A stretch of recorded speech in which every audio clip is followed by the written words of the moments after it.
Good morning. Welcome to Plugged In. We're going to be in Hebrews chapter 11 right after this.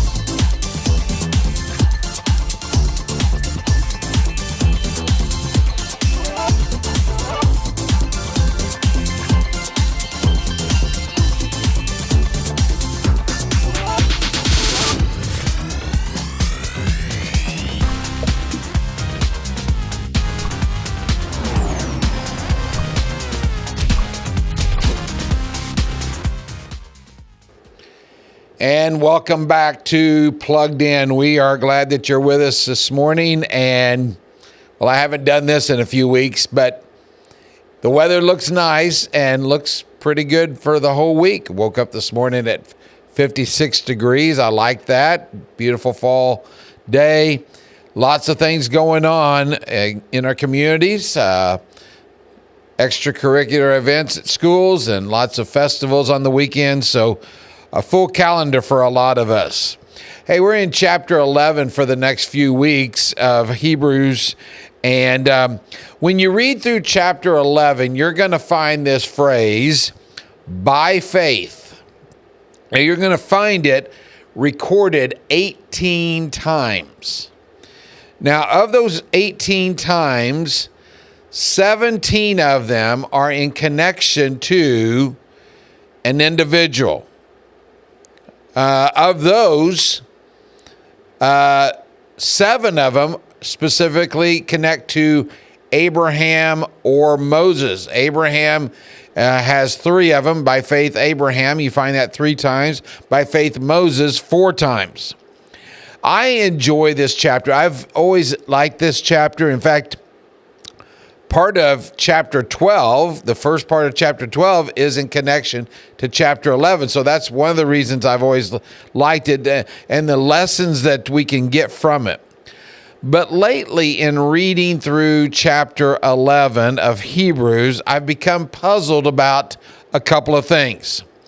And so here's the first one, and it's in verse 32. If you're following along, we won't have anything on the screen today, but if you're following along, verses 32 to 34 says this: "What more shall I say? I do not have time to tell about Gideon, Barak, Samson, Jephthah, David, Samuel, and the prophets, who through faith conquered kingdoms, administered justice, and gained what was promised, who shut the mouths of lions, quenched the fury of the flames, and escaped the edge of the sword, whose weakness was turned to strength, and who became powerful in battle and routed foreign armies." I'm puzzled about something here. Why doesn't the writer, and we don't know who the writer is. Some speculate it is Barnabas. That's where I lean. Some speculate that it's attributed to Paul. And there are some who think that both of them kind of work together. Whoever it is, the writer doesn't have time to tell us about some of these other people, and I just don't know why. I mean, what was going on that was of more importance than telling their stories? Especially that of David. It doesn't change the narrative of their heroic, faithful moments. I'm just curious why no time is spent on these people. But here's the other part that puzzles me. It's found in verse 5. It's the Bible personality for this week, and it goes this way. "By faith, Enoch was taken from this life so that he did not experience death. He could not be found because God had taken him away, for before he was taken, he was commended as one who pleased God." When we go all the way back to Genesis chapter 5, we find the family tree of Noah listed. Enoch is part of that lineage. Here's what is recorded. When Enoch had lived 65 years, he became the father of Methuselah. And after he became the father of Methuselah, who actually turned out to be the oldest living man, that's why we use the phrase, someone is as old as Methuselah. Enoch walked with God 300 years and had other sons and daughters. Altogether, Enoch lived 365 years. Enoch walked with God. Then he was no more because God took him away. Why didn't Enoch see death? Why did God just take him away? There's only one other individual in the scriptures that we find that happened with. In the Old Testament, it was Elijah. He's walking down the road with Elisha, and all of a sudden, he is no more. They're questions that only have speculative answers. There's nothing concrete. But what we do know about Enoch from his story is something we can apply to our lives. From the Hebrew text, it tells us that he pleased God. From the Genesis story, it tells us that he walked with God.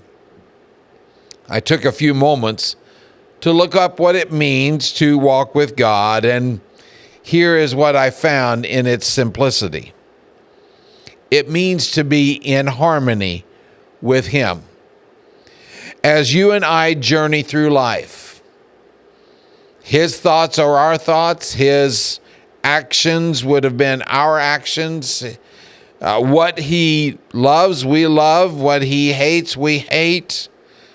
It's being in harmony. To be in harmony with God means that one is required to listen to His commandments. And then there's an action part. The action part is put their faith in Him, on those commandments or on those commands. And the other action is to continue to work. Work at following His path that He has laid out. I enjoy this chapter, and I like the stories of Abraham and Moses, Isaac, Joseph, and all the ones that they don't have time to talk about. I probably like those because those are the stories that I grew up with, as well as you did probably in church. But we can still get some information and some change or challenges in our lives by those we don't know that much about, and Enoch is one of them. So the challenge for you this week is this: to live in harmony with God. What I want to encourage you to do is live in such a way that when your last breath is drawn here, even if it's not etched on a stone, people will say of you, he or she walked with God. They pleased God. Thank you again for joining us this week. We thank you for being with us each week, and we hope that you'll like this and share it with others. And we look forward to seeing you next week on Plugged In.